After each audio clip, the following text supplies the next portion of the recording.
Mi nombre es María Elisa Solana, soy profesora adjunta regular del Departamento de Microbiología, Parasitología e Inmunología de la Facultad de Medicina de la Universidad de Buenos Aires.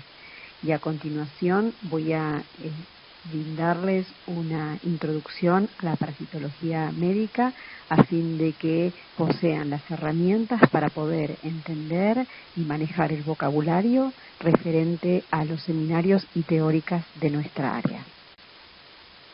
Les voy a plantear los objetivos de la clase, que tienen como primer objetivo o lugar dar una introducción de la parasitología médica, la cual por supuesto que está basada en un montón de cosas que no se sabe, es decir, un montón de interrogantes, que es una asignatura pendiente que es necesario resolver para que podamos entender qué papel juegan los parásitos, que son eucariotas en este caso, como responsables del desarrollo de enfermedades.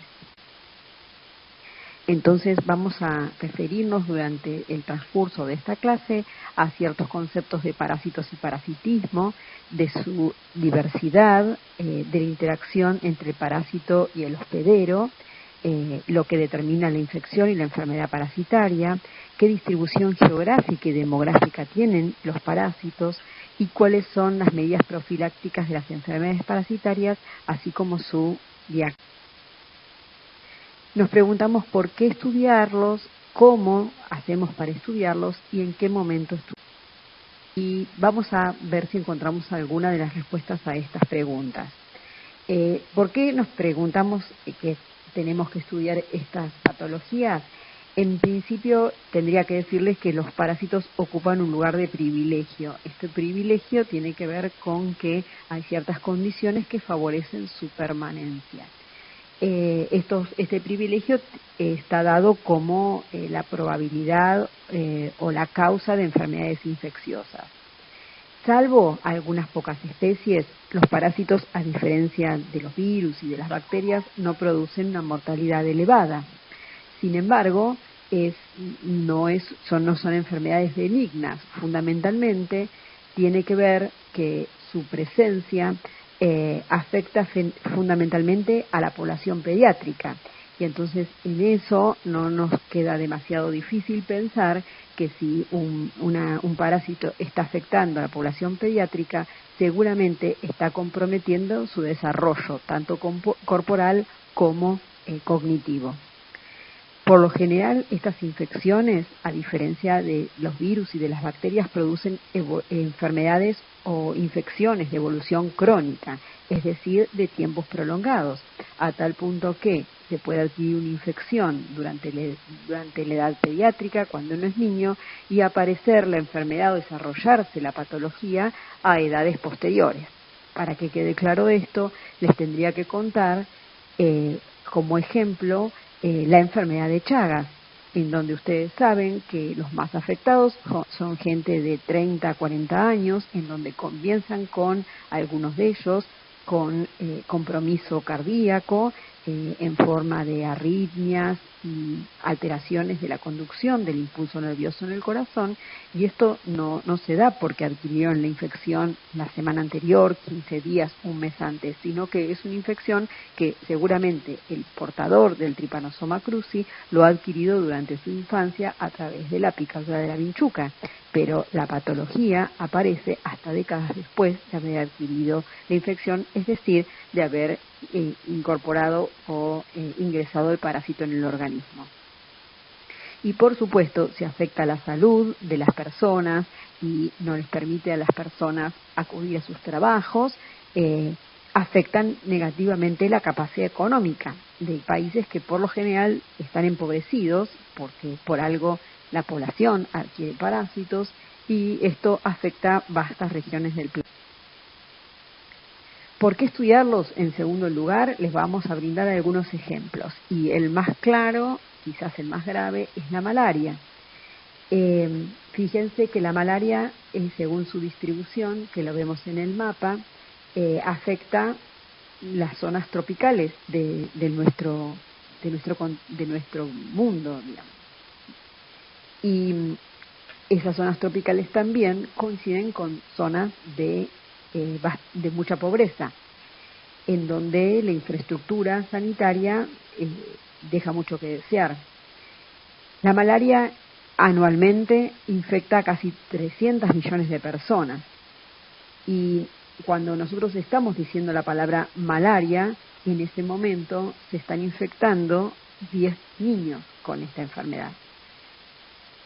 Esta enfermedad también mata a las personas, es como les decía hace un rato, no todas matan, hay unas pocas, y el ejemplo de estas pocas es la malaria, que anualmente hay 700.000 menores de 5 años que mueren por esta parasitosis, y en el continente africano, en donde esta enfermedad ejerce un efecto devastador, mata alrededor de 1 millón de personas por año.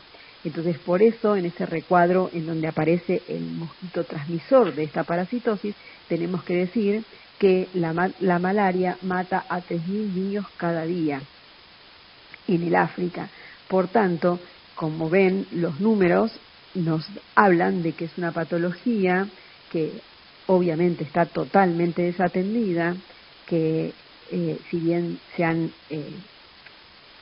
aunado esfuerzos para combatirla, sigue yendo a la vanguardia de la ciencia y de la tecnología en cuanto a que sigue afectando gran parte o una importante parte de la población. Otro ejemplo que les mencioné antes tiene que ver con la enfermedad de Chagas. Allí ven un niño afectado con la enfermedad de Chagas, en algunos niños la primoinfección o el ingreso del patógeno se ve clínicamente. En este nene se puede ver que la vinchuca, que lo ven en este recuadro, le ha picado parte de su ojo, y entonces aparece este signo que es típico de la enfermedad de Chagas, ¿sí? Y que nos habla que este niño ha sido recientemente picado. Esta situación hace pensar que la infección fue hace poco tiempo y que el sistema de salud podría actuar sobre el tratamiento de este chico para brindarle una cura. Pero sin embargo, esto solo ocurre cuando pasa en esta zona del cuerpo, y además cuando la población afectada puede darse cuenta de estos signos de alarma, cosa que en zonas endémicas puede pasar desapercibida o no brindarle la importancia que esto merece. Entonces, fíjense que cuando hablamos de la enfermedad de Chagas, si bien es una estadística bastante antigua, hablamos que existen los años perdidos por discapacidad, afectan durante el año 1990 fue 341 y en el 2460, entonces vemos que va incrementando, ¿sí?, la cantidad de años perdidos por muerte prematura en un individuo joven, por ejemplo, ¿sí?, y los años perdidos en total han ido creciendo a partir de la afección por este parásito. En este cuadro pueden observar está en inglés, discúlpenos, en donde se puede ver que el número de poblaciones de riesgo, entonces ven durante la década del 80, en el año 2005 y en el año 2010. Entonces están viendo que la población en riesgo ha disminuido, el número de personas infectadas también ha disminuido, y esto tuvo que ver con las campañas de eliminación o de control sobre el insecto vector, esto es, campañas de fumigación que fueron comandadas o coordinadas por la OMS y que afectó a gran parte de nuestro continente. Entonces pueden ver que el número nuevo de casos por año pasó de 700.000 en la década del 80 a 38.000 o casi 39.000. Entonces, esto tuvo que ver con las campañas de fumigación para evitar la transmisión y que aparecieran casos nuevos. Sin embargo, aparece un valor que tiene que ver con la transmisión congénita, en el cual sabemos que las mujeres en edad fértil que se encuentran transcurriendo la etapa crónica de la infección pueden transmitir la infección a sus hijos. Entonces ven que este valor, si bien ha disminuido, se mantiene en cierto modo, porque tiene que la fumigación tiene que actuar sobre niñas, sobre el efecto de transmisión en niñas que luego sean mujeres que puedan transmitir la infección a sus bebés. Entonces, como si queda claro que la transmisión vectorial pasó de 41.000 en el año 2000 a 2005, 5 años después, bajó a 29.000, casi 30.000, con lo cual también está hablando de una disminución en la transmisión. Entonces, por supuesto que el número de casos se mantiene constante de 12.500 a 12.000, porque esto es intrínseco de la capacidad del parásito de producirlo. Vamos ahora a los helmintos. Vemos que más o menos todos ellos, los helmintos, recuerden que son los gusanos que pueden afectar la capacidad productiva de la población, y entonces pueden ver que más o menos tienen la misma distribución en edad, que eso afecta a los adultos, ¿sí? Y que todos ellos afectan más o menos en la misma escala, ¿sí? Tanto sea la ascariosis, la tricocefalosis y la uncinariosis, ¿sí? Entonces, viéndose los mayores de 15 años afectados por la presencia de estos parásitos por acumulación, básicamente. Bueno, esta diapositiva es un poco complicada de explicar en ausencia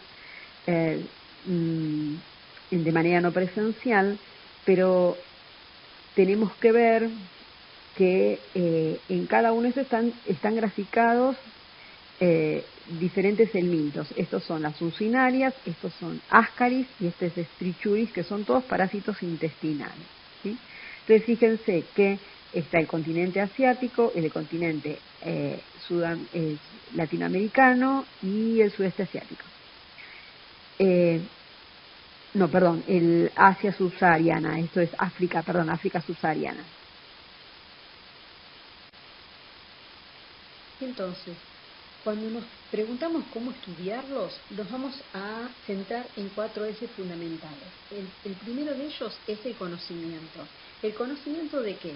Del ciclo biológico, es decir, cada una de las modificaciones y transformaciones que sufre el parásito en su desarrollo, que no es ni más ni menos que la ontogenia o el desarrollo de ese parásito. Entonces, esto es fundamental porque cuando nosotros tenemos que hacer el diagnóstico a una persona, a un paciente, estamos con un eslabón de los hospedadores que pueden formar parte de ese ciclo biológico.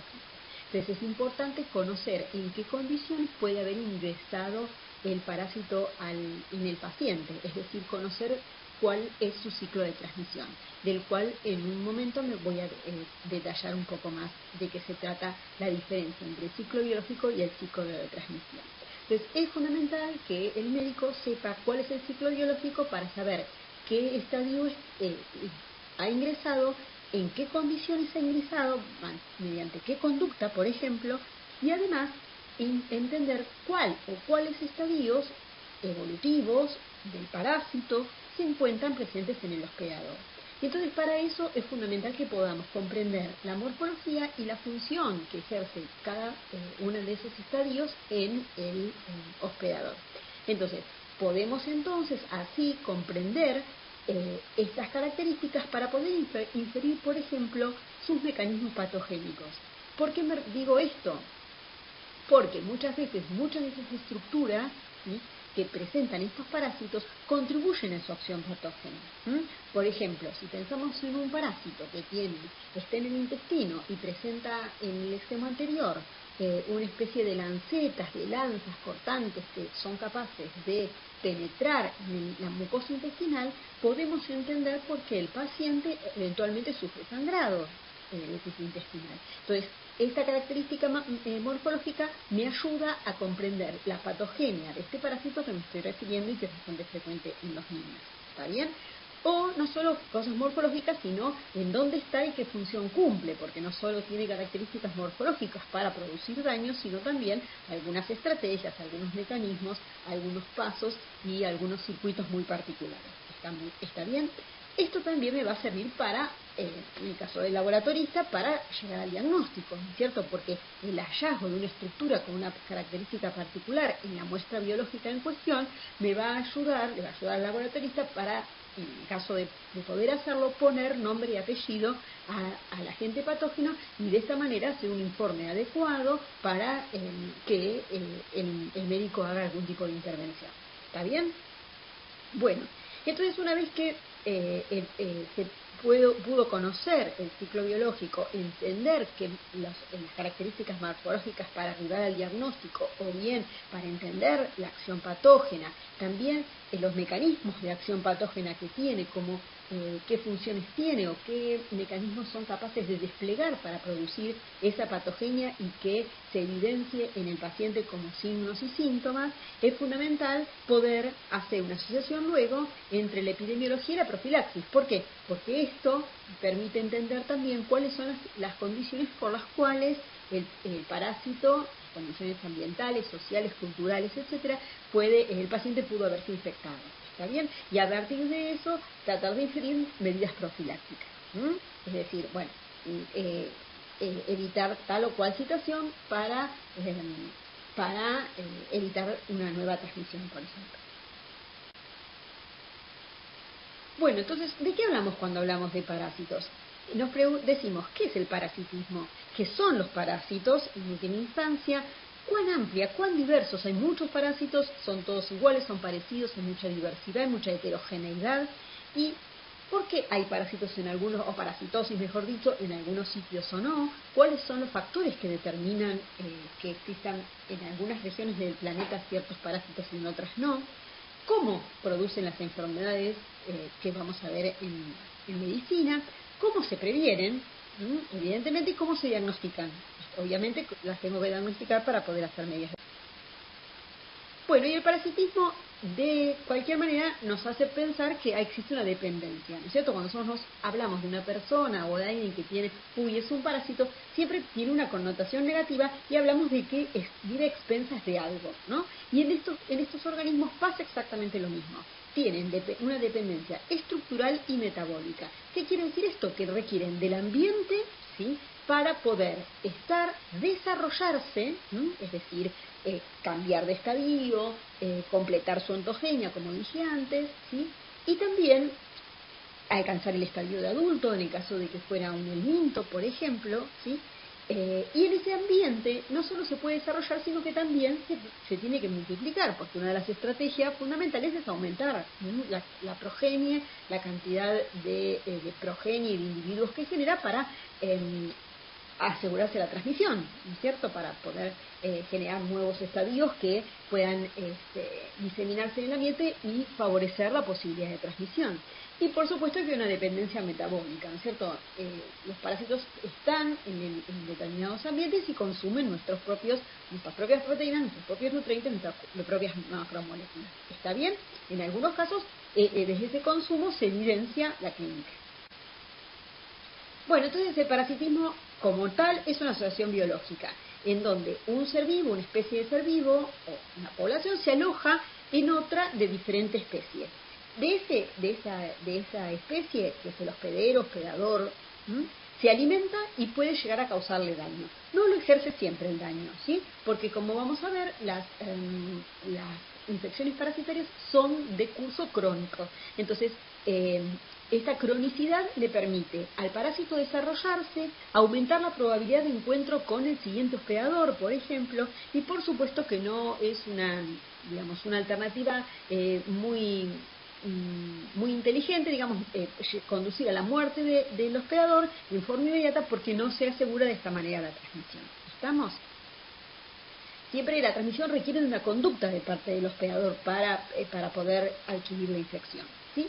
Entonces decimos que tiene la capacidad potencial de producir daño. Entonces esto lo marca claramente el comensalismo, que ya lo conocemos en cuanto lo vieron en bacteriología como parte de la microbiota normal, en donde se presenta cuando dos especies se asocian de tal forma que solamente una de las dos obtiene beneficios al alimentarse de la otra, pero no ejerce ningún tipo de daño en ella, ¿no es cierto? Entonces es el típico caso del comensalismo donde no hay patología, digamos, desde el punto de vista médico. En este caso no hay patología, salvo ciertas circunstancias en que el hospedador no es capaz de inducir o producir o desarrollar una respuesta inmune y o esta es insuficiente, entonces estos microorganismos pueden producir daño. Entonces es el caso de la última asociación, que es el oportunismo, en la cual los organismos por lo general no causan patología, excepto cuando el estado inmunitario se vuelve insuficiente. Y este estado inmunitario se puede volver insuficiente bien exista una patología de base, un tratamiento específico con inmunosupresores o la aportación de virus de inmunodeficiencia humana. Y por supuesto la simbiosis, que no da para la medicina, sí para la biología, que dos especies están tan asociadas que no pueden vivir sino en esta asociación. ¿Y quiénes son parásitos? Bueno, lo que vamos a ver en esta materia, en microbiología 1, son todos parásitos, o sea, en algún punto, tanto los microorganismos que vamos a ver en virología, vamos a ver vieron en bacteriología, y vamos a ver en parasitología y en micología, todos tienen la capacidad de producir daño. Entonces, de alguna manera existe una dependencia y un consumo de las macromoléculas del hospedador. Por lo tanto, existe un sentido general de parasitismo en el cual tanto los priones, los virus, las bacterias, algunos hongos, algunos protozoos o protistas y algunos animales pueden ser parásitos. Pero en nuestra área, a quienes vamos a estudiar son individuos eucariontes, es decir, aquellos individuos que están formados por una o muchísimas células que tienen características de eucarionte, es decir, que tienen un núcleo organizado. Entonces, con esta palabra que acabo de decir, dejamos obviamente a los virus, porque ni siquiera forman una célula, a las bacterias que viven en la rotación anterior, y nos centramos en los hongos y en los protozoos y en los animales. Los hongos los vamos a ver en micología porque tienen unas características muy particulares a tal punto que forman un reino en la naturaleza especial. Entonces lo vamos a ver en micología y vamos a ver en esta rotación tanto protistas, o que se llaman también, son los protozoos, y algunos animales. Entonces acá les presento los dos actores de esta obra de teatro, que es el parásito, que obtiene claramente beneficio, y el huésped u hospedador, en que eventualmente sufre un perjuicio por la presencia del primo. Entonces, para redondear académicamente, la definición de parásito es que es un ser vivo que habita en la superficie o en el interior de otro denominado hospedador, del que obtiene sustancias nutritivas y el medio ambiente adecuado para desarrollarse y o multiplicarse, y al cual puede llegar a producir daño. Entonces vamos por la definición. Todo ser vivo que vive en la superficie o en el interior. Por tanto, vamos a ver algunos individuos que están sobre la superficie del cuerpo, o por ejemplo en la epidermis, o en nuestras faneras, digamos, en los pelos o en cualquiera de los accesorios de nuestra epidermis. Entonces vamos a ver artrópodos, ¿no es cierto? Entonces entran los ácaros que producen sarna, los piojos que producen pediculosis, ellos también son parásitos. El resto están en el interior, es decir, en cualquier tejido, en el tubo digestivo, en la sangre, etc. Del que obtiene sustancias nutritivas, obviamente, y el medio ambiente para desarrollarse, es decir, continuar el desarrollo, porque es probable que en diferentes compartimentos del cuerpo encontremos diferentes estadios de este mismo parásito, ¿sí? Y en algunos casos también multiplicarse, ¿no? Aumentar el tamaño poblacional, digamos, y al que puede producir daño. Entonces la parasitología estudia solo parásitos eucariontes, tanto protozoarios, que son los organismos unicelulares, formados por una sola célula, y los metazoarios, que son los animales, y en este nombre de metazoarios incluimos a los helmintos, que son los gusanos, que vamos a ver luego, algunos de ellos, y a los artrópodos. Bueno, y acá está el árbol filogenético de la vida, digamos, de los seres vivos. en donde aparecen los 3 dominios más importantes, que es el dominio de las bacterias que ustedes vieron en la rotación anterior, el dominio de las arqueas, que no tienen connotación médica ni clínica, y el dominio de los eucarias. Y entonces acá aparecen varios reinos: el reino de las plantas, que obviamente no tiene importancia en medicina, el reino fungi, que es el de los hongos que van a ver en la rotación de micología, y acá empieza a aparecer los que están pintados en rojo: entameba, filiófora, tricomonadas, diplomonadas y flagelados, que son los protistas o protozoos, y los animales en amarillo, que son, como dije, los helmintos y los artrópodos. Entonces, de este árbol vamos a ver los señalados en rojo y los señalados en amarillo. Y en este gráfico, digamos, se muestra que existen algunos grupos o taxones, grupos taxonómicos, ¿no es cierto?, lo que tiene que ver con su nombre y qué posición tiene filogenética. Entonces vamos a ver que algunos son más diversos, ¿sí?, en cuanto a la cantidad de taxones que componen este grupo, y esto sobre el eje de las X, y sobre el eje de las Y vamos a ver de este grupo cuántas especies parásitas, porque hay muchísimos organismos que son de vida libre, que no lo van a estudiar ustedes, sino que se estudia en la carrera de biología, no se estudia acá en medicina. Entonces les muestro, por ejemplo, acá un grupo que dice Sarcodina. Tiene muy pocos taxones y la verdad que la proporción de especies parásitas ven que es muy baja. A diferencia esto de otros que están más arriba, ¿sí?, como los platelmintes, en el cual hay varios taxones dentro de este grupo. Estos son gusanos achatados y tienen una gran cantidad de individuos que ejercen parasitismo, ¿no?, tanto humano como animal. Y acá les mostramos la foto de algunos parásitos que vamos a ver en esta rotación, en esta área. Aquí está el Trypanosoma cruzi, que es el agente etiológico de la enfermedad de Chagas. Fíjense que la longitud es de 20 micrones, claramente diferente al de una Taenia saginata, que es el minto, que produce una enfermedad que se llama teniosis, conocida comúnmente con el nombre de de lombriz solitaria. Fíjense la longitud, estamos hablando de algo que necesita un microscopio y otro que mide metros, ¿sí? Ascaris lumbricoides, que es otro gusano, pero en este caso es redondeado, que tiene 10 a 15 centímetros, y el Sarcoptes cabiai, que es el agente etiológico de la sarna, que mide entre 150 y 400 micrones de longitud. Entonces, ahora vamos a ver cómo los clasificamos. Primero los parásitos y vamos a clasificar a los hospedadores. En cuanto a los parásitos, decimos que son obligatorios aquellos que viven en forma permanente en el hospedador. Entonces, requieren de esta situación de parasitismo permanente para poder crecer y desarrollarse. No tiene situaciones facultativas de vivir en el medio ambiente. Es un parásito obligado, no tiene posibilidad de desarrollarse fuera. ¿Sí? Desarrollarse, esto es crecer, aumentar de tamaño, cambiar de estadio, no lo puede hacer. Necesita estar dentro de un hospedador, dentro o en la superficie de un hospedador. ¿Está bien? Bien. Y hay otros que son facultativos, es decir, su vida pasa por lo general ser una vida libre, pero si las condiciones le son propicias o ingresa en un hospedador, son capaces de demostrar su capacidad patogénica, es decir, mostrarse como patógeno, de producir daño. El ejemplo es una ameba, que de vez en cuando aparece así en las noticias, así como muy amarillas, en donde dice ameba mortal.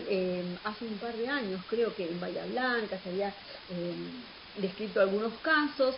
¿Qué pasa? Estas amebas pueden vivir en cuerpos de agua, ¿sí?, tanto en arroyos, etcétera, pero también en piletas de natación. ¿Estamos? Entonces, cuando no está muy bien clorada el agua, estas amebas pueden persistir viables. ¿Qué pasa si una persona está nadando en este cuerpo de agua dulce o en una pileta y ingresa a través de la nariz esta ameba? Esta ameba tiene la capacidad de atravesar la placa cribosa y ¿a dónde creen que va? Al sistema nervioso. Y en muy poco tiempo, en una situación extremadamente aguda, es capaz de dar una encefalitis mortal, en el cual es difícil diagnosticarlo porque es tan infrecuente que los médicos no piensan en ella. Entonces, ella por lo general se vive y se multiplica en el ambiente. Pero si por casualidad ingresó en un hospedador, produce patología. Es como que hace un switch, ¿sí?, hacia esa capacidad patogénica. Según la topografía, un poco les conté hace un rato, los llamamos ectoparásitos a los superficiales y endoparásitos a los que se encuentran en los tejidos, que pueden ser tanto protozoos como helmintos.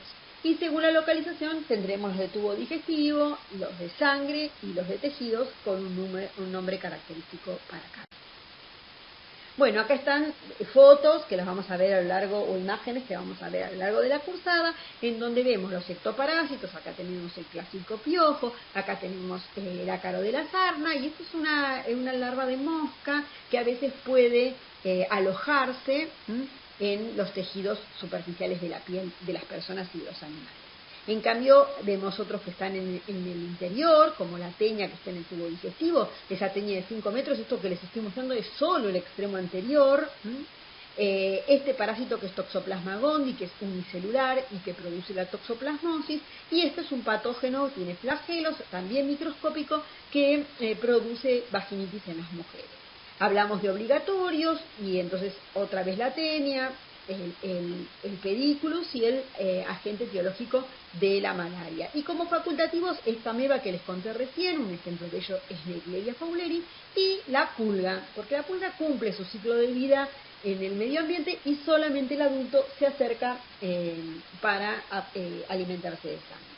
Bueno, protozoos, es decir, organismos unicelulares, Trypanosoma, Giardia, que es un protozoo intestinal, helmintos intestinales y tisulares, como ven acá dentro de un tejido muscular, y artrópodos, como mencioné hace un rato.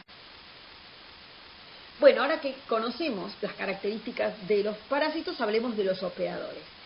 Y vamos a definir dos tipos de hospedadores fundamentales, definitivos e intermediarios.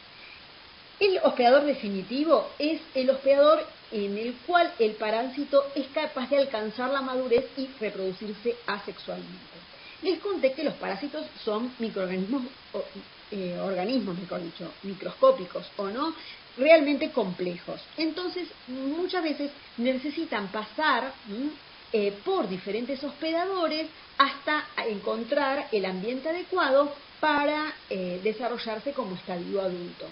Entonces, a partir, como todo individuo eucarionte, a partir de una cigota se forma un individuo, en este caso adulto. Y esta ontogenia que lleva a cabo, en muchos casos, requiere de hospedadores diferentes del hombre. ¿Estamos? U otros hospedadores. Bien, entonces, el hospedador en el cual vamos a hallar que el parásito se encuentra alojado como un individuo adulto que presenta madurez sexual y por tanto se puede reproducir, es el huésped definitivo. Claro que esto es muy claro para los helmintos, pero los protozoos es un poco más difícil para los organismos unicelulares. Como hay algunos que sí tienen reproducción sexual, porque tienen estadios evolutivos que cumplen las funciones de gameta, cuando vemos que hay un hospedador en el cual ese microorganismo, ese protozoo, tiene una gameta que funciona como masculina y otra femenina, y se produce la fusión, ¿sí?, o fecundación, en el cual se forma la cigota, en esa instancia, el hospedador en el cual ocurre esa instancia es el huésped definitivo. Si en otros hospedadores el parásito solo se reproduce asexualmente, es decir, sin intervención de gametas, no va a ser definitivo. ¿Está? Y cuando el parásito no tiene de ninguna manera reproducción sexual, suele decirse arbitrariamente que el huésped definitivo es el que está más arriba en la escala zoológica. Entonces siempre va a ser el hombre. ¿Está? Bueno, y el intermediario entonces es el hospedador o huésped en que el parásito no llega a tener madurez sexual, es decir, alberga un estadio intermedio en el desarrollo que se llama larva. ¿Sí? Entonces, cuando vemos que hay un estadio larvario, ese huésped es el huésped intermediario. O en el caso, o el parásito se multiplica asexualmente. Entonces, para ejemplo de esa lombriz solitaria, podemos hablar de una de ellas, que es la Stenia solium, que el cerdo es el huésped intermediario, mientras que el huésped definitivo, como dije, se ve en la definición anterior, es el humano. Y en el caso de Plasmodium, que les dije que es el agente etiológico de la malaria, el humano es el huésped intermediario, porque la fecundación, ¿sí?, entre la gameta masculina, o el estadio que funciona como gameta masculina y el que funciona como gameta femenina, ocurre en el mosquito que lo transmite. Entonces, el hombre es hospedador intermediario y el mosquito, Anófeles, quien transmite esta parasitosis, es el hospedador definitivo. Bien, pero a veces aparecen otros que no son partes del elenco estable de esta obra de teatro, ¿no? Entonces aparecen hospedadores accidentales. ¿Qué quiere decir esto? Que a veces hay un hospedador, muchas veces es el hombre, que ingresa en el ciclo que se da en la naturaleza habitual del parásito. Por lo general, el parásito tiene hospedadores naturales, muchas veces silvestres o no, pero encuentra la posibilidad o desarrolla entre un hospedador intermediario y un hospedador definitivo en la naturaleza. Y en muchos casos el hombre ingresa por una pauta cultural, por una costumbre, ¿sí?, accidentalmente en el ciclo. Entonces, en ese caso, hablamos si el parásito se puede o no desarrollar. En caso que ingresa, vamos a hablar de hospedador accidental. Por tanto, no es imprescindible para que el parásito se perpetúe en la naturaleza. Estamos, o sea, que exista o no el hombre, el parásito se va a seguir manteniendo en la naturaleza gracias a la existencia de reservorios naturales que suelen ser reservorios silvestres. Ahora bien, dentro de estos accidentales hay dos tipos, paraténicos o vicariantes. Los paraténicos son aquellos en que el parásito ingresa, pero no completa su desarrollo, ¿no? Entonces, sirve como de refugio temporal por un tiempo para acceder al hospedador definitivo. No evoluciona allí en este hospedador y por tanto no es imprescindible para completar el ciclo de vida del parásito. ¿Está? Es como que el parásito ingresa y obviamente como no es el hospedador habitual, no puede continuar su desarrollo. Es como que sensa obviamente que no es el hospedador adecuado y queda allí hasta que el sistema inmune o la misma reacción inflamatoria o la misma vida del parásito termina, ¿sí? Entonces es un hospedador paraténico. Pero en otras situaciones el hombre se comporta como un huésped vicariante, es decir, el parásito ingresa y es como que es un actor de reparto o que cumple perfectamente, o un suplente, digamos, que cumple perfectamente la función del huésped habitual. ¿Estamos? Imagínense un partido de fútbol en el cual el titular se lesiona, ingresa el suplente y lo hace exactamente igual. Perfecto. Entonces, en este caso es lo mismo. El hospedador es un hospedador vicariante, es que en estas condiciones sirve como el hospedador habitual, o sea, va a cumplir el parásito, se va a poder desarrollar, se va a poder multiplicar, ¿sí? Y va a completar el desarrollo que tenga que desarrollar, ¿sí? Esto es el ejemplo, esto es el humano para el ser humano para la hidatidosis, ¿sí? En donde la hidatidosis en la naturaleza se da entre los animales tipo cánidos y como los perros, y entre el ganado, puede ser bovino, porcino fundamentalmente, caprino, ovino, ¿sí? Esto se da en forma natural. Ahora, si el hombre por una pauta cultural ingresa en el ciclo, veremos en el papel de quién, lo van a ver en la clase de elementos tisulares, cumple perfectamente el papel y el parásito se sigue desarrollando tal cual en su huésped habitual.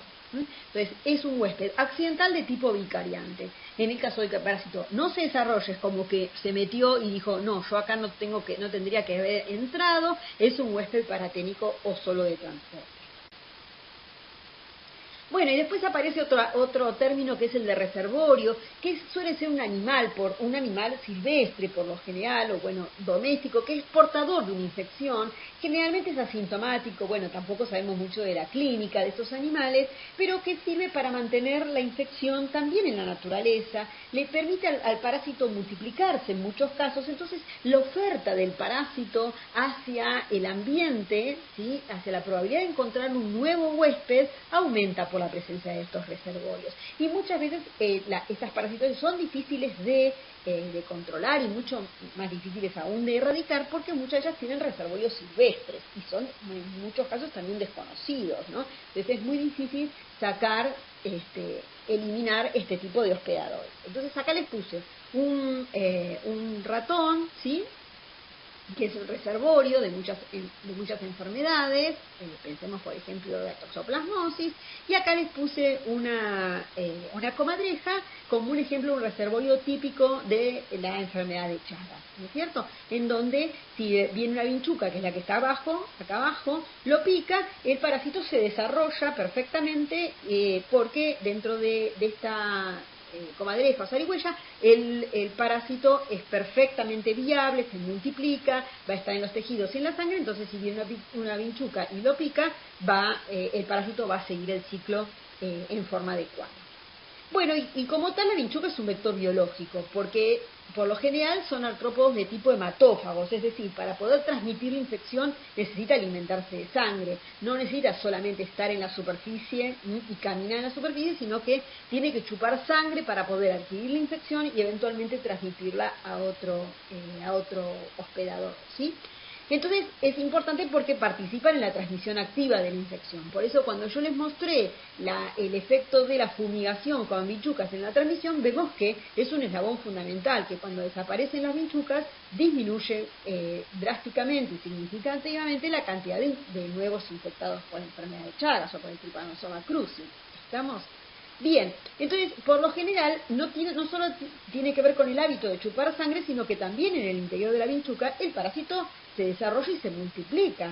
O sea, por un parásito que ingresa a través de la alimentación, se obtienen después millones de parásitos en la vinchuca y va a ser capaz de diseminarlos ante nuevas situaciones con otros hospedadores. Y esto marca una diferencia sustancial con los vectores mecánicos, también conocidos con el nombre de forontes, que son transmisores mecánicos, es decir, llevan a los agentes infecciosos sobre su superficie, sobre las antenas, las alas. Los artrópodos tienen muchos como setas, ¿no?, como cerdas o pelitos alrededor de su cuerpo, y de esta manera quedan adheridos estructuras microscópicas como quistes, como huevos de parásitos, pero los parásitos no se desarrollan en la superficie ni de la cucaracha, ni de una mosca, ni de una hormiga, sino que sirve para llevarlo a un ambiente que puede a una fuente de infección, ¿no? Imaginémonos un lugar donde hay mucho residuo, ¿sí?, que se descartan pañales sucios, ¿no es cierto?, que hay pululan estas cucarachas, lo pueden eventualmente llevar a la comida, a una fruta o lo que sea. Bueno, y entonces ahora sí voy a ver en que yo siempre hablo de desarrollo de los parásitos, cómo se desarrollan. Entonces, en este caso voy a hablar de los protozoarios, es decir, de los organismos unicelulares, que tienen básicamente dos formas evolutivas.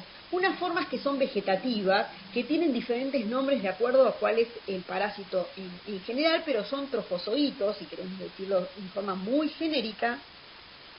Trofo es alimentarse, y que realmente estas formas se alimentan, son metabólicamente muy activas, se multiplican en forma sexual o asexual, esto es así, y además muchas veces están relacionadas con la producción de daño, ¿no es cierto? Porque esta actividad les permite ingresar en los tejidos, etcétera, etcétera, y son capaces de producir daño.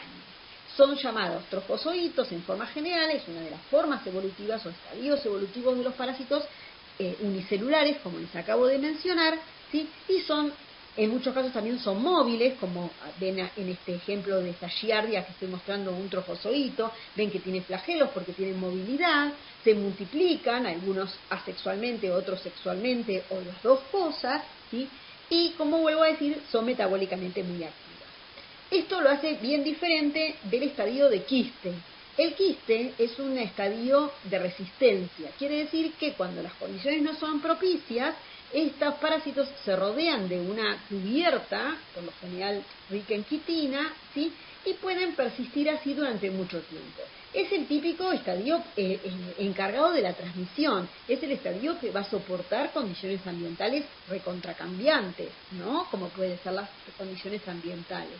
Entonces, si vemos parásitos, por ejemplo, intestinales, hablamos de los quistes que son diseminados o que salen al exterior con la materia fecal y quedan allí en el ambiente hasta que viene un nuevo hospedador y lo consume a partir del agua que lo transporta o la comida o la verdura o lo que fuera que lo transporta. ¿Estamos?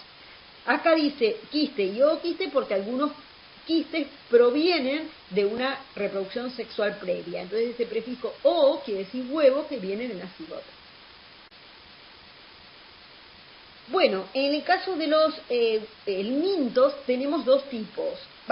Tenemos el grupo de los cestodes y de los trematodes que forman en conjunto el grupo de los gusanos achatados, es decir, de los platihelmintes.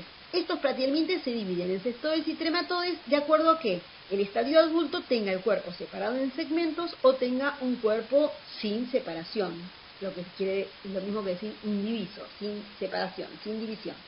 En cambio acá lo vemos todo separado en porcioncitas o segmentitos. Entonces, desde que se forma un huevo, estos son animales, entonces acá hay reproducción sexual. En el caso de los platihelmintes son hermafroditas, ¿sí? Entonces acá tiene reproducción femenino y masculino. Entonces, cuando hay reproducción, se forman estos huevos y estos huevos tienen adentro un embrión que tiene ganchitos, como lo ven acá, se transforma en larva oncósfera y de esta larva oncósfera se continúa un desarrollo larvario llamado cisticerco o cisticercoide, de acuerdo al parásito, al nombre del parásito lo van a ver en el seminario, y este cisticercoide es el que va a dar origen al estadio adulto. En este caso elegí el atenil. Entonces, como ven, es un cambio brutal, ¿no? Desde huevo hasta un adulto de 5 metros, 10 metros. Todo esto requiere que el parásito pase por diferentes instancias. Y en el caso de este que pongo acá, requiere un hospedador, que suele ser ganado, que va a alojar este estadio, y el humano que aloja este estadio. ¿Está bien? Entonces, todo este es el desarrollo ontogénico de los cestodes. En el caso de los trematodes esto es aún más complejo, porque del huevo, es un huevo que a veces tiene una tapita, sale una larva que por lo general sale cuando este huevo está en contacto con un cuerpo de agua, con un arroyo, con una laguna, se abre y aparece una larva que nada, que se llama miracidio, en busca del hospedador intermediario que suele ser un caracol acuático. Entonces allí la larva ingresa en el caracol, que es el hospedador 1, y se transforma en redia, que es otro estadio larvario. Allí sufre sucesivos cambios hasta que se forma otra larva, que se llama cercaria, que abandona el caracol, nada, porque para eso tiene esta cola que le ven acá, y luego penetra, se enquista y penetra en el hospedador 2, que es el hospedador definitivo, porque es quien alberga el estadio adulto, que es que es hermafrodita también. ¿Está bien? Entonces, ven que estoy hablando de un huésped, que es el hospedador 1, que es un caracol, y el hospedador 2, que es un mamífero. Los nematodes ahora no son gusanos achatados, sino forma cilíndrica, ¿sí? De un cilindro, bien redondeado. Entonces, del huevo existe desarrollo a estadio larvario, pero en rigor, en el caso de los nematodes, existen 5 estadios larvarios. O sea, del huevo sale la larva 1, de la larva 1 la larva 2, la larva 2 la larva 3, cada vez más compleja, ¿sí? Para esto se quita la cutícula, que es la cubierta que poseen en su cuerpo, y da un estadio posterior en cuanto a su desarrollo, hasta que finalmente el parásito alcanza el estadio de L5, y ese L5 es el preludio o es la instancia previa a diferenciarse estadio adulto. en donde estos estadios adultos, en este caso vemos hembras y vemos machos, porque hay dimorfismo, son sexualmente maduros y ya están listos para reproducirse. ¿Sí? Entonces acá vemos algunos ejemplos y acá vemos otros de parásitos intestinales y de tipo tisular.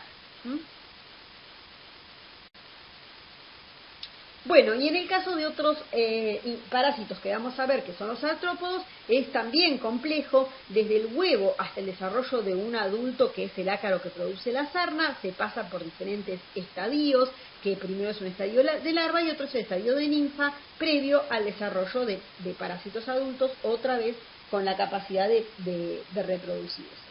En el caso de los insectos, recuerden que los ácaros son medio parientes, como lo ven acá, de las arañas, son arácnidos. En el caso de los insectos, que lo vamos a ver fundamentalmente como transmisores de enfermedades, pero también vamos a ver algunos que producen patología, a partir del estadio de huevo existen dos posibilidades. Hay insectos que del huevo nace un estadio pequeño que se llama ninfa, que es exactamente igual al adulto, ¿sí? Nada más que mucho más chiquito, no puede volar y además no se puede reproducir sexualmente. Este es el caso de las ninfas de las vinchucas, cuyo nombre es Triatoma infestans, y vemos que desde el huevo al estadio de adulto, la vinchuca pasa por 1, 2, 3, 4, 5 estadios ninfales. Y previo a eso, luego de eso, se produce el estadio de adulto, que vuelvo a decir es el que vuela o que planea y que además es maduro sexualmente.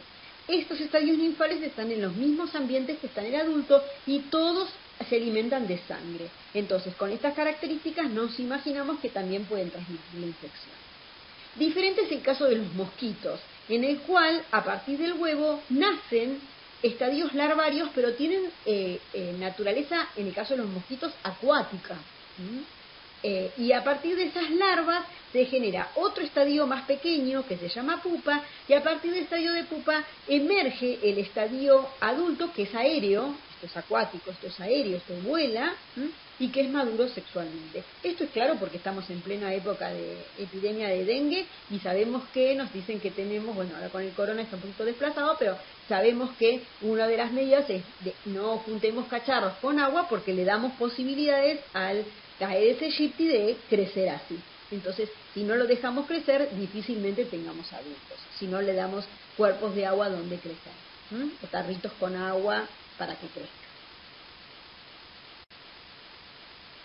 Bueno, entonces nos preguntamos ahora, ya los definimos, quiénes son, cómo se desarrollan, cómo se llaman cada uno, pero ahora vamos a ponerlos en contacto, es decir, cómo se relaciona el parásito con el hospedero. Y ese encuentro entre estos dos especies es causal y estocástico, es decir, es probabilístico y a veces es causal, es decir, puede haber conductas de las personas que lo lleven a estar infectados, ¿no es cierto? Ciertos hábitos o pautas culturales o situaciones que los hacen encontrarse, ponerse en encuentro y el parásito establecer la infección en las personas. Por supuesto que depende en gran medida de la densidad de la población, esta probabilidad de encuentro, ¿no es cierto? Entonces, esto es claro, si hay muchos individuos, la probabilidad de encuentro es mayor, tanto del parásito como del hospedero. También las variables geográficas, teniendo en cuenta que algunos parásitos necesitan ciertas condiciones, no para vivir en el humano, que todos somos los humanos, digamos, nuestra fisiología es semejante, pero sí para subsistir. Yo hace un rato hablé de parásitos que pueden estar en el ambiente, ¿sí? Que pueden ser vehiculizados con la materia fecal, obviamente en condiciones donde hay frío, etcétera, etcétera, es más difícil resistir que un ambiente donde hay humedad, hay materia orgánica, etcétera. Ni que hablar de aquellos que tienen estadios en el ambiente, ¿sí? Hay algunos elementos que desarrollan estadios libres en el ambiente y obviamente no lo van a poder hacer en lugares que sean muy salinos, muy áridos, sin materia orgánica, van a requerir ambiente propicio que tiene que tener ciertos lugares, con cierta humedad, con cierto clima, en cierta latitud y en cierta altitud también, ¿no es cierto? Esto es una serie de variables ambientales que requiere para su desarrollo, ¿sí?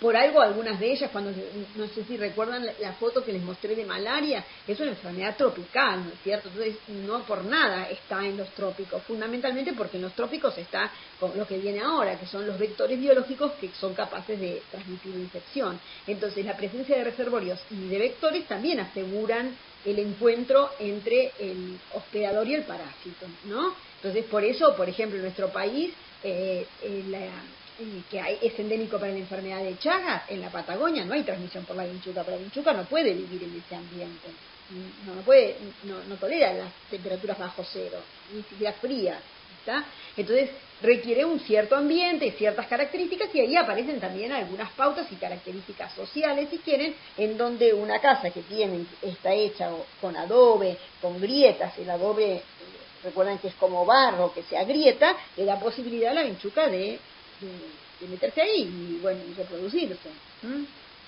Bueno, después además de encontrarse, ahora se tienen que reconocer, ¿no es cierto? Y existen interacciones de tipo ligando-receptores, son receptores físicos o químicos que aseguran que en forma adecuada el parásito ingrese en este hospedador, ¿no es cierto? Dijimos que cuando les conté los vectores biológicos, ahí hay una asociación súper específica, no cualquier mosquito transmite el dengue, no, caso de infección viral, ¿no? No cualquier mosquito transmite la enfermedad de Chagas, la malaria, y no cualquier artrópodo transmite la enfermedad de Chagas. Entonces es una asociación sumamente específica. Y después existen fenómenos quimiotáctiles. Cuando yo les conté en el caso del desarrollo de los trematodes, les dije que el miracidio se encontraba con el caracol. Bueno, que el encuentro del caracol en un cuerpo de agua con el miracidio, imagínense, en una laguna, parece como muy poco probable. Sin embargo, existen moléculas que permiten la atracción, ¿no? de secreción que permite la atracción del miracidio con el hospedador intermediario, que es un caracol de agua dulce para esta especie de parásitos. Y ahora la interacción es lo que sigue, además de reconocer ahora, es interaccionar para comenzar la infección. Y esta interacción puede ser específica o semiespecífica. Entonces, a veces es de una sola especie, hay parásitos que son exclusivos del humano o de los animales, y hay otros que son mucho más amplios en la cantidad de especies que parasita. Y evidentemente, si son muchas las especies que parasita, es que usan receptores sumamente ubicuos en la naturaleza, que están en todos lados y que le permiten infectar. Bueno, entonces esta interacción depende un poco del ciclo de vida, ¿no es cierto? Porque, por ejemplo, si es un ciclo de vida indirecto, necesitará el parásito reconocer a un huésped intermediario y un huésped definitivo para poder llevar a cabo todo su desarrollo. Esto hace que el parásito en estas instancias tenga diversos estadios evolutivos, ¿no es cierto? Porque una cosa es el parásito o estadio que se va a desarrollar en el huésped definitivo y otro en el huésped intermediario, ¿no es cierto? Esto es por lo complejo de los ciclos de vida que tienen ellos, ¿no? También en la diversidad de hospederos, ¿no? Lo que les contaba antes. Por ejemplo, les contaba de la malaria. La malaria, las especies que producen malaria humana solamente infectan al mosquito, que se llama Anófeles, y al humano. No infecta otros animales, ni mamíferos, ni nada. Hay malaria de las aves, de los ratones, pero no producen infección humana, ¿sí? No es específica. En cambio, un pariente de él, que es el primo cercano, que es Toxoplasma infecta al hombre, infecta al gato, infecta al pajarito, infecta a la rata, infecta al leopardo, infecta a la vaca, infecta a la cabra, a cualquier mamífero. Entonces ven que la interacción no es tan específica como el ejemplo anterior.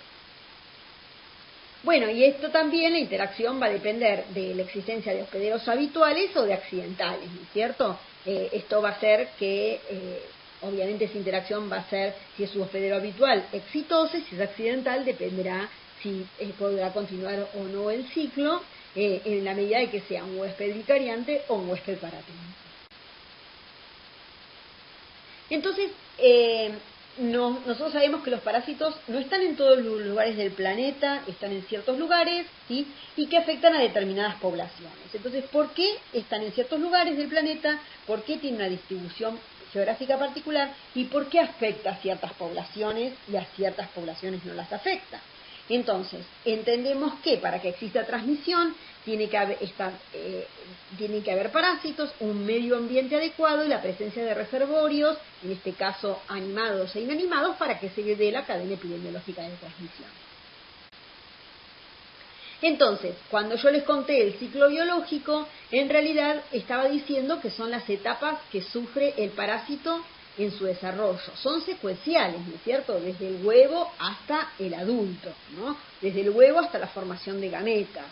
Si existen fases sexuales, comprende desde el cigoto hasta la formación de gametas, o desde el huevo hasta el estadio adulto de helmintos y de los artrópodos. Pero en el caso del ciclo biológico, este ciclo biológico se establece porque hay un ambiente que lo promueve, o que lo permite, o que lo facilita. Y este ambiente hace que exista un ciclo de transmisión. Es decir, que no solo el parásito se desarrolla, sino que existe una conjunción entre el parásito, el hospedador y un ambiente que posibilite esa transmisión. Acá ven una vivienda típica hecha de adobe, en donde hay cerca de esa vivienda hay una especie de corral hecho con maderas, en donde se tienen a los animales, y es un lugar muy propicio para que se alojen y que vivan y que se reproduzcan las vinchucas. No solamente acá, en las paredes de adobe, sino también en estos corrales que se construyen alrededor del domicilio, por eso se llama peridomiciliarios. ¿Estamos? Entonces, este ambiente, en cuanto a ambiente paisajístico, en lo que significa no solo de paisaje, sino también paisaje cultural, facilita la transmisión.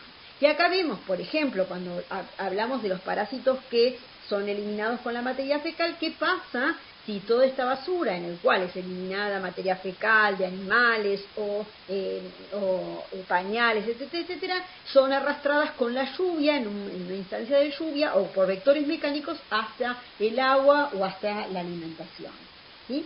Y acá, esto en forma de esquema, acá hay una situación en donde un perro elimina materia fecal, es un perro parasitado, esta materia fecal queda en el pasto, de este pasto se alimenta el ganado herbívoro, no sé si lo pueden ver acá hay una vaca, ¿sí? Una oveja, y entonces ahora estos parásitos ingresan y se localizan en los tejidos, fundamentalmente el hígado y los pulmones. Entonces, ¿cómo llega esto a los perros? ¿Por qué? Porque la gente, los trabajadores rurales en las áreas endémicas de hidatidosis, lo que hacen es, una vez que faenan estos animales, ¿sí? Y recuperan las uñas, el cuero, la carne, las vísceras no las usan y se las dan como fuente de proteínas y le dan de comida a los perros que lejos están de comer royal canin, ¿no? Entonces así se cierra el ciclo de hidatidosis en la naturaleza.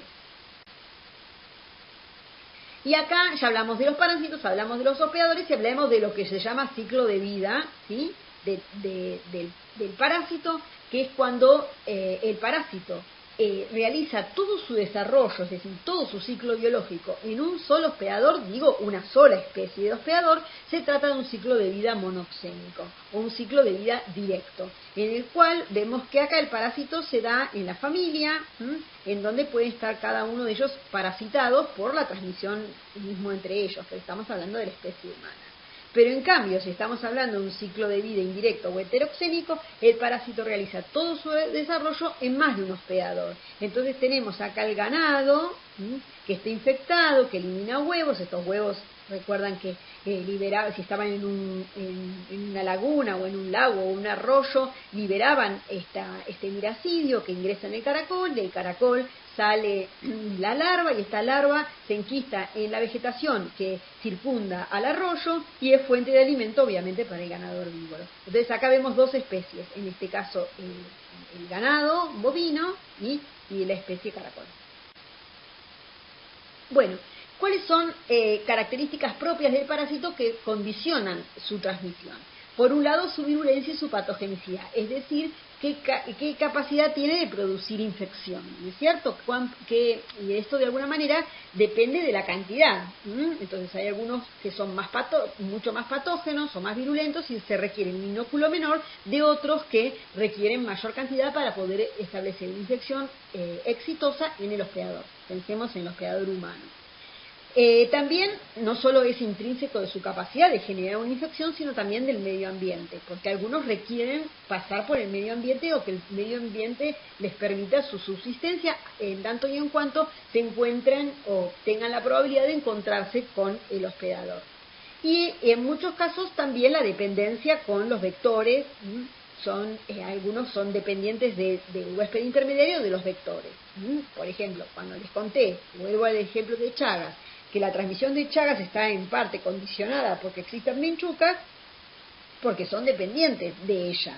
Ahora bien, el Trypanosoma cruzi, además de transmitirse por las vinchucas, dijimos que se transmite por transfusión sanguínea o en forma congénita, dije al principio de la clase. Entonces, tiene como mecanismos redundantes, pero sin duda en zona vectorial el más exitoso es la vinchuca, la picadura del insecto vector y la transmisión vectorial.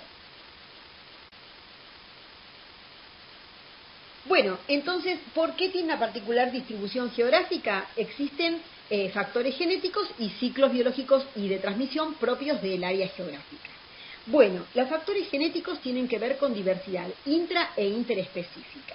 Cuando digo de esto, estoy hablando de que existen, por ejemplo, dentro de la misma especie, cuando digo intraespecífica, estoy hablando de diferencias genéticas dentro de la especie de un parásito. Para ser más claro, y creo que está en la diapositiva que viene, hay un parásito, una de las especies que produce malaria humana, y de hecho la que produce mayor mortalidad, es Plasmodium falciparum. Plasmodium falciparum hay mucha variabilidad genética, y existen cepas que son resistentes a los fármacos que se usan habitualmente para el tratamiento de la malaria. Y entonces vamos a ver que en el mundo existen Plasmodium falciparum, y algunos presentan genéticamente farmacoresistencia y otros no, son sensibles a los tratamientos con antimaláricos. Entonces vemos que genéticamente todos son Plasmodium falciparum, pero existen diferencias genéticas intraespecíficas que denotan esta variabilidad. ¿Estamos? Para el caso del Trypanosoma también, antes se pensaba que era todo el mismo, Trypanosoma cruzi, endémico de Latinoamérica. Todo es Trypanosoma cruzi, sin embargo podemos hoy, gracias a técnicas de biología molecular, saber que en México hay un Trypanosoma cruzi y en el cono sur hay otro Trypanosoma cruzi que pertenece a otro linaje, genéticamente es diferente, sin embargo exitosamente mantiene la infección en los humanos y en los reservorios y en los vectores en México, y exitosamente el que está acá con los vectores y con los reservorios que hay, por ejemplo, en la Argentina. ¿Y por qué es esto? Porque el escenario paisajístico, los reservorios, las condiciones en las que viven las vinchucas, por ejemplo, son diferentes en México que acá. Entonces hay una adaptación genética de un Trypanosoma que es Trypanosoma cruzi, pero genéticamente es diferente. Y otra es la interespecífica, ¿no es cierto? Entonces, por ejemplo, esto lo vamos a ver cuando existe un parásito que se llama Trichinella, que es un parásito que habitualmente produce infección en el cerdo, que es el huésped habitual, y vemos que vamos a encontrar otras triquinelas adaptadas a vivir en otros hospedadores, por ejemplo, en osos polares, porque está habituada a vivir en el frío y en este tipo de animales, ¿sí? Entonces, existe una trichinela que eventualmente también puede dar infección en el hombre, porque esto es de forma accidental también, pero que tienen un huésped determinado y que geográficamente se ha acostumbrado, digamos, ha evolucionado para vivir en este hospedador que está en estas condiciones climáticas. Entonces, ahí les conté la diferencia en los factores genéticos que determinan que existan haya variabilidad dentro de la especie o interespecífica. También existe diversidad de hospedadores, ¿no es cierto? No, como les decía, y de reservorios no es lo mismo, quizás todos son vinchucas, no son los mismos los transmisores acá que en México o que en Colombia o que en Brasil. Y en todos los casos hay humanos infectados con Trypanosoma cruzi porque el parásito es Trypanosoma cruzi, ¿sí? Y después hablamos de un determinado ciclo biológico y de transmisión dado por la presencia de un ambiente propicio para la transmisión, que es el ecosistema, en el cual lo vamos a hacer amplio esto, ¿no? Desde el punto de vista geográfico y también cultural, si quieren. La presencia de hospedadores, de reservorios y de los vectores que condicionan que una parasitosis tenga esta distribución geográfica y no la otra. Por ejemplo, lo que conté de las parasitosis que son de distribución tropical o subtropical, que sean de transmisión directa o indirecta, porque cuando es indirecta necesitamos que el otro hospedador también esté en un determinado lugar, y también que existan estadios de desarrollo que van a cumplir o llevar a cabo su desarrollo en estos reservorios o en estos hospedadores. Y la diversidad de triquinela, que es un helminto tisular, un nematode tisular, en el cual hay diferentes especies adaptadas a animales de sangre caliente y de sangre fría.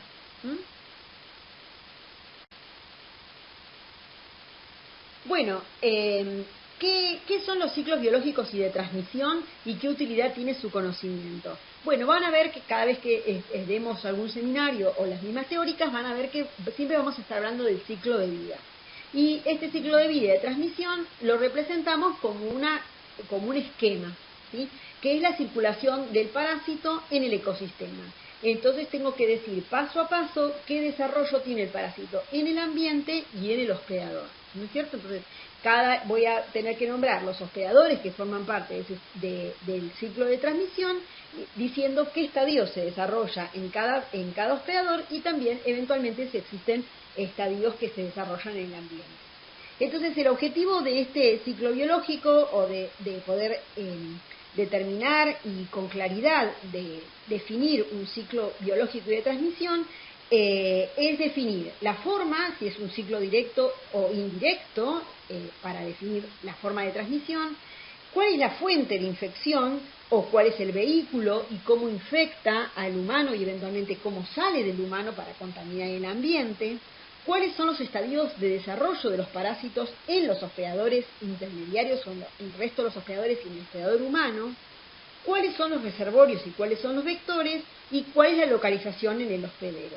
Tengamos en cuenta que muchos parásitos, aún en el único hospedador humano, pueden tener diferentes estadios evolutivos en diferentes tejidos u órganos. Bueno, acá voy a tratar de ser un poco más concreta con esta representación esquemática del ciclo del parásito Ascaris lumbricoides, que es un parásito que ingresa por vía oral a través de un huevo que tiene una larva. Este ingreso por vía oral se da a través, obviamente, de consumo de aguas o de verduras contaminadas con materia fecal humana.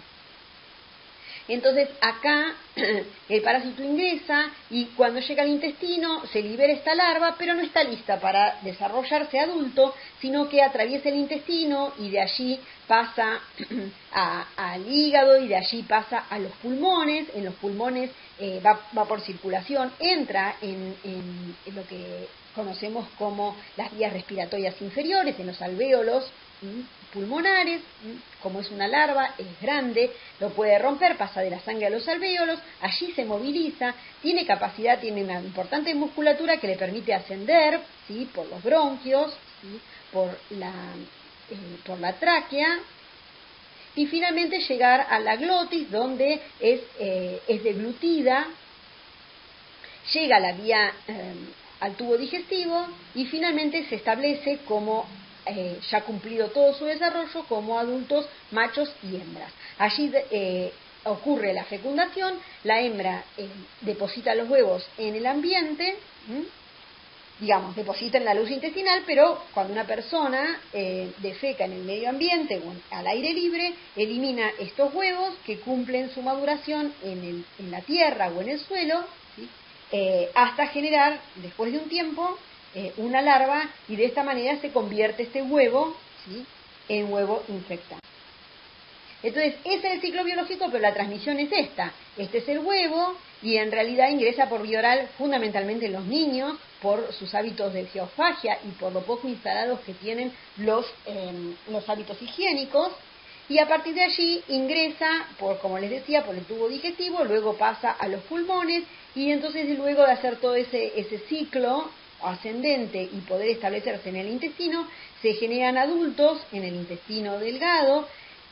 Allí los machos fecundan a las hembras, ven que pueden producir importantes obstrucciones en el intestino y entonces ahí la hembra deposita los huevos que salen con la materia fecal. Entonces, en lugares que tienen, o viviendas que tienen suelo de tierra y que no tienen un saneamiento adecuado, y por supuesto tampoco provisión ni de agua corriente ni de cloacas, este parásito es altamente frecuente.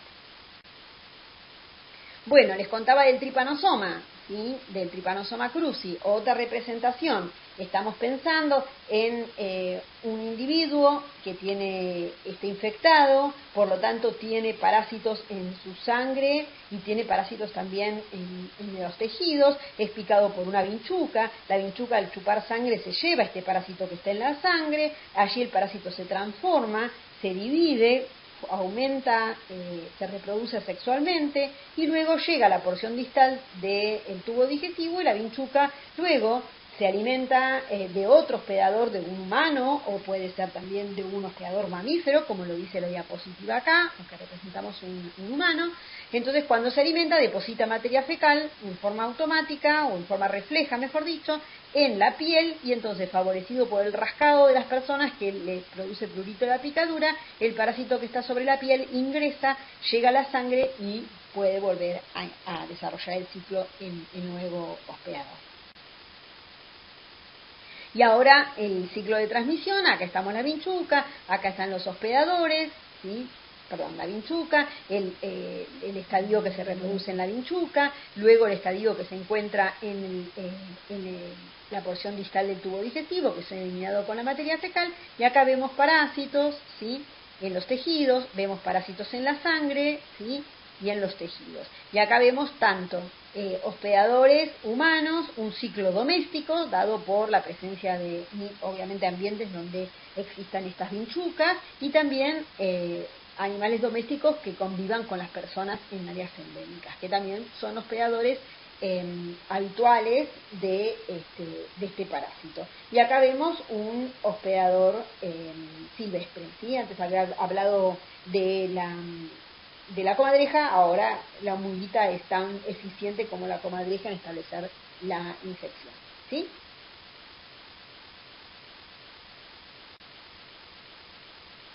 Bueno, entonces, ¿por qué los parásitos tienen? Era la segunda pregunta, dijimos una distribución geográfica, ahora hablamos de una distribución demográfica particular, es decir, por qué afecta a determinada población y a otras no, y algunos son factores individuales y otros factores poblacionales.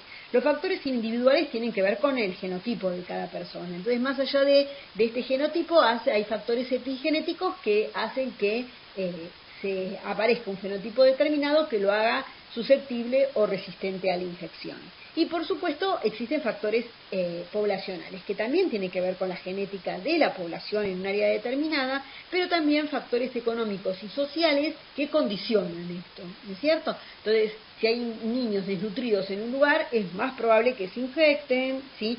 Si hay individuos que un grupo, los niños que no tienen buena higiene personal también son más propensos a adquirir infecciones intestinales, ¿sí? O, como conté, si estamos hablando de una población que carece de saneamiento adecuado, de cloacas, de agua potable, de pisos de cemento o de paredes de ladrillo, y de revoque, son factores sociales que están condicionando esta transmisión. Y por supuesto que factores económicos, ¿no? Porque todo esto está íntimamente relacionado.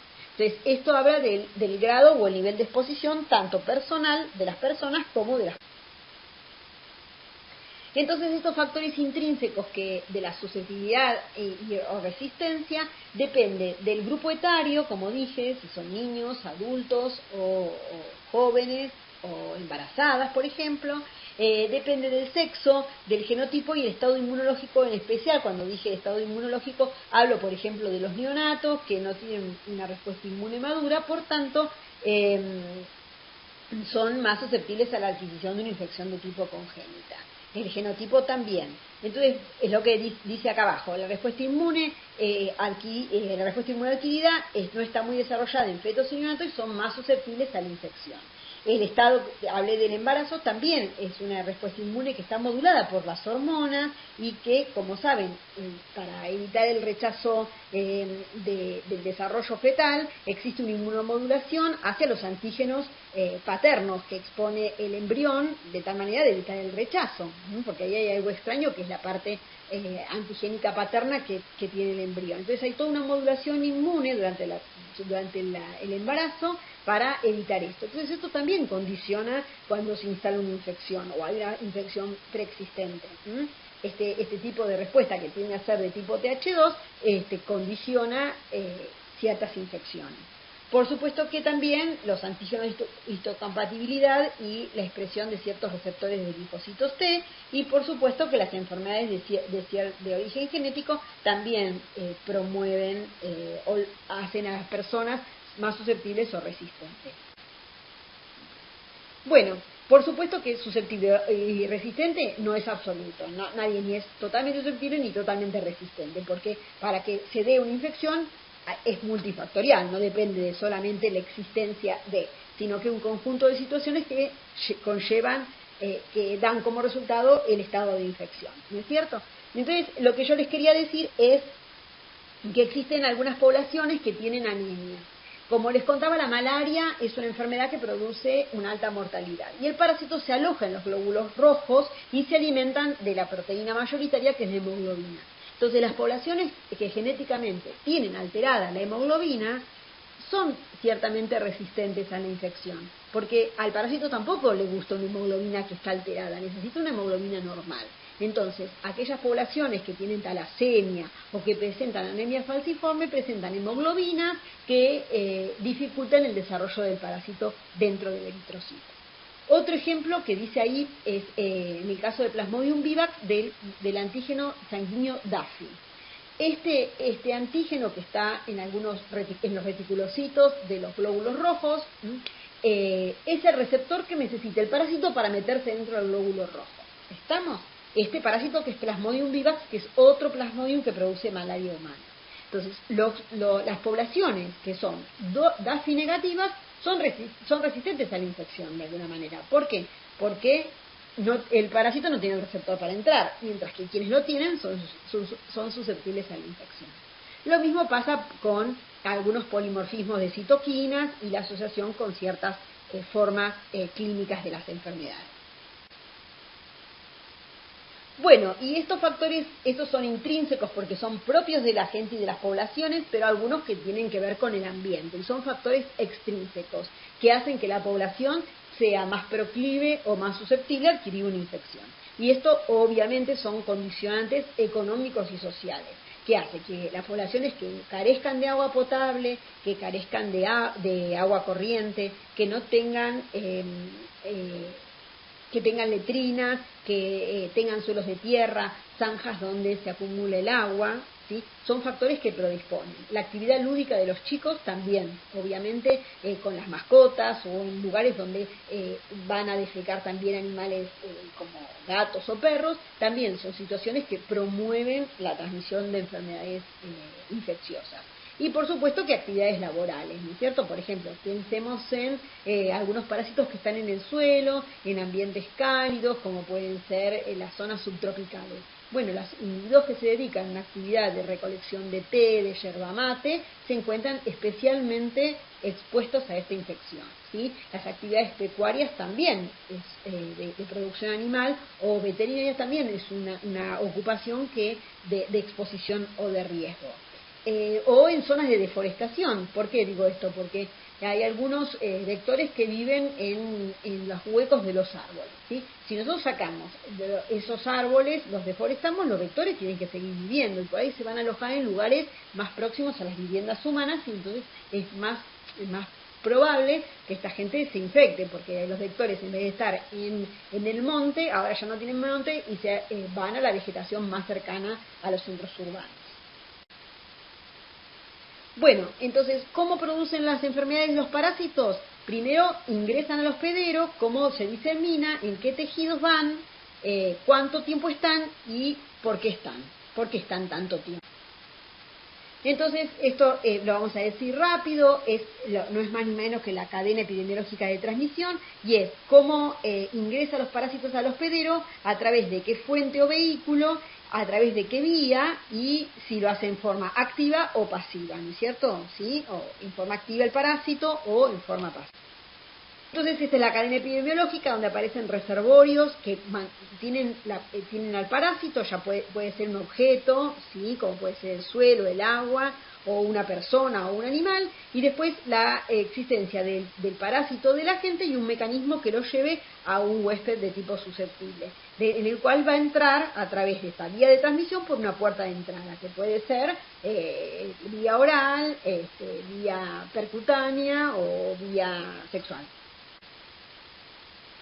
Entonces se disemina a partir de la puerta de entrada, por lo general a través de la sangre, como es el caso del Plasmodium o del Trypanosoma cruzi, ¿sí? Que es por vía sanguínea, o por contigüidad de los parásitos que afectan solamente la epidermis, ¿sí? Entonces ahí estamos viendo que no llegan a la sangre, sino que se van diseminando y da nuevas lesiones o nuevas formas clínicas a partir de la contigüidad.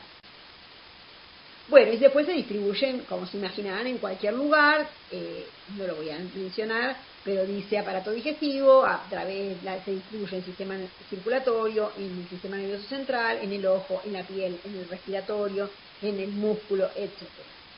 Y dentro de los tejidos puede ser dentro del tejido o con distribución en el interno.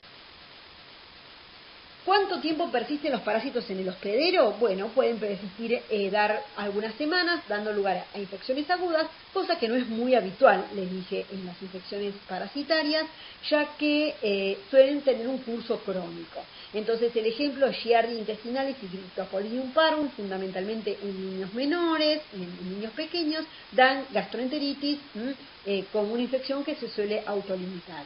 Pero por lo general esas infecciones duran, las infecciones parasitarias, meses, años o toda la vida del hospedador, y hablamos de infecciones crónicas. También Giardia es capaz de, como dije, la mencioné antes, también da infecciones crónicas. La hidatidosis es una infección crónica, el Strongyloides es un parásito que también produce infección crónica intestinal, y Trypanosoma cruzi, que es el ejemplo de la enfermedad de Chagas, es una infección crónica. Como mencioné, es probable que, si es por vía vectorial, y una persona vive en un ambiente propicio desde el punto de vista sociocultural, ambiental, paisajístico, para que lo pique una vinchuca, este encuentro no lo va a tener si vive en un área endémica a los 20 años, es probable que lo tenga durante la infancia, y esa infección la va a mantener durante el resto de su vida, sin dar síntomas. Bueno, ¿y por qué pueden persistir en el hospedero? ¿Por qué el sistema inmune no se lo saca de encima? Bueno, de alguna manera lo tiene un poquito a raya los parásitos, pero le resulta muy complejo sacárselo de encima. Por un lado, ¿por qué? Porque en el mismo hospedador el parásito presenta diferentes estadios, ¿sí? Diferentes estadios evolutivos o formas biológicas. Entonces el hospedador tiene que, el sistema inmune, gastar mucha energía para tratar de controlar a cada uno de esos estadios que pueden tener diferentes localizaciones, ¿sí? Y además, algunos están en la sangre y se dejan ver, pero otros están metidos en los tejidos. Entonces, en esta guarida, al sistema inmune le cuesta mucho más acceder para eliminarlo de una forma eficiente. También presentan mimetismo o variación antigénica. ¿Qué quiere decir esto? Mimetismo significa que se mimetiza con el hospedador, es decir, se pone una especie de disfraz poniendo antígenos que son propios del hospedador, y el sistema inmune no se da cuenta que atrás de ese disfraz hay un parásito. Lo ve como algo propio y entonces no ejerce un efecto inmunológico efector. O puede ser que presente variación, significa que el sistema inmune lo ve, genera una respuesta, pero cuando la respuesta esta es generada, es establecida, el parásito ya presenta otro antígeno en su superficie, entonces siempre va adelante de la respuesta inmune. O modula la respuesta inmune, entonces la manda para un sesgo que le permite su persistencia, en vez de generar una respuesta que lo elimine, mantiene una respuesta que le permite persistir durante mucho tiempo en el hospedador. Y muchas veces durante la primoinfección, la infección inicial, puede producir una inmunosupresión transitoria para poder aumentar en cantidad y aumentar su población y establecer la infección de manera eficaz. Bueno, se previenen las enfermedades parasitarias, sí, por supuesto. Se pueden prevenir sabiendo cuáles son las fuentes y vehículos que producen la transmisión y actuando sobre ellos, y estudiando conociendo cómo se transmiten y en qué momento. Entonces, puede ser que la fuente sea el agua, el alimento, el suelo o la presencia de reservorios, ¿no? Los reservorios animales, y en tal caso, bueno, serán, pensemos por ejemplo en el ganado, tiene que ver con pautas culturales de alimentación. Y se transmiten a partir de vectores, como es la transmisión vectorial, si es que existiera. Algunos de ellos se transmiten por vía vertical, cuando está presente en un reservorio biológico, por ejemplo en el humano, o por una transfusión, o por un trasplante de órgano, o por contacto con un fluido biológico. O si no, puede ser que la transmisión se dé por contaminación ambiental, es decir, contaminación con materia fecal humana o de animales, o contaminación de los utensilios o de jómites con esa materia fecal, o con fluidos. Bueno, entonces, ¿cuándo se transmiten las enfermedades parasitarias? Cuando no existen medidas profilácticas o ellas son totalmente ineficaces o ineficientes, ¿sí? O porque no se puedan llevar a cabo, que sean dificultosas instalarlas, o de tipo una imposibilidad intrínseca para llevar a cabo esas medidas profilácticas. O sea, una persona que vive en el monte y que tiene una casa de adobe, o sea, mucho no puede hacer para evitar, digamos, no tiene evidentemente los medios para cambiar de vivienda, y entonces dan todas las condiciones para la transmisión. Y en muchos casos también porque existe una carencia, un manejo inadecuado de los recursos económicos destinados para llevar a cabo esas medidas profilácticas. Y lo más claro son las fumigaciones. Entonces, de acuerdo para dónde va el viento, existen campañas de fumigación, y cuando se detienen estas campañas de fumigación, otra vez las enfermedades vectoriales emergen. Por eso siempre hablamos de enfermedades emergentes o reemergentes, en la medida que muchas veces están controladas, pero si se dejan de sostener las medidas de control, esto es la fumigación, entonces otra vez reaparecen, porque están dadas las condiciones para que eso ocurra.